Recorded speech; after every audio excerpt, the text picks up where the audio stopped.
Muli na namang nagkalat itong si Ombudsman Boying Remulla.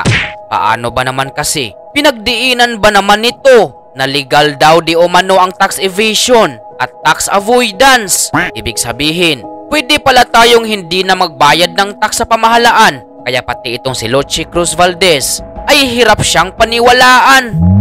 Bend the law. Paano masabi? This tax evasion and tax avoidance. Tax evasion is legal. What? And bend the law is not breaking the law. Tax evasion is And tax legal. avoidance. Parang may naamoy ako hindi maganda. It's legal. Tax avoidance is legal. Gunggong! Barinig kita sa mukha eh!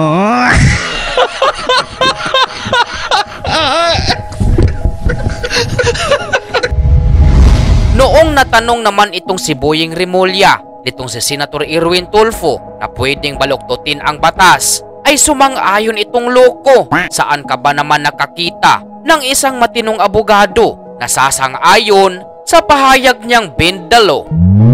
Hindi po batas ang pinag-uusapan. Wala ho tayong pakialam sa batas.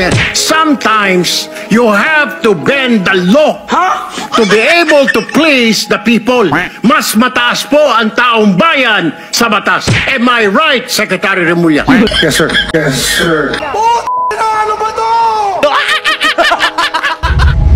Sa kabila ng pambabatikos na natatanggap ni Boying Remulla, ay pinagpipilitan pa rin talaga nito na pwede raw talagang baluktutin ang batas. Basta't wag lang daw itong baliin na tila nagpapakita na wala na talaga sa tamang pag-aanalisa sa batas itong si Remulla.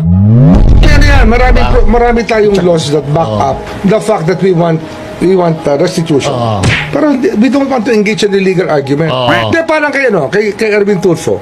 But sometimes you have to bend the law. Yes. But you're not breaking the law. Tanga-tanga! Sorry! Yes. Yun naman ang malinaw doon. You're not breaking the law. Sinungaling ka!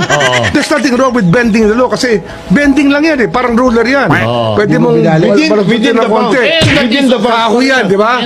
Within the bounds. Within the bounds of law. That's also the rationale. You don't break the law.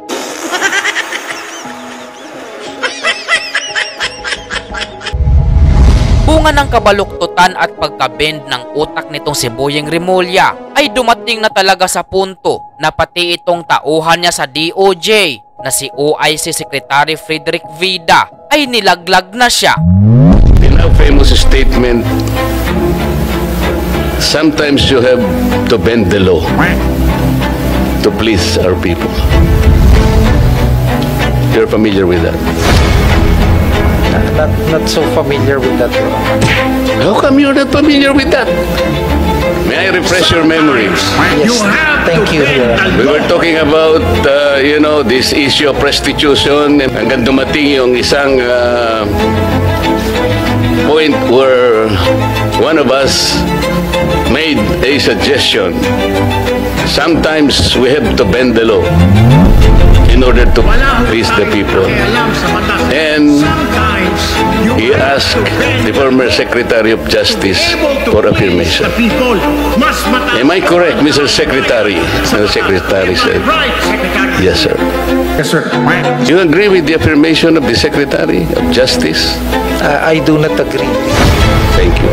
I do not agree because basically in implementing the law, there are positions you can take, but bending the law is not one of them, Your Honor.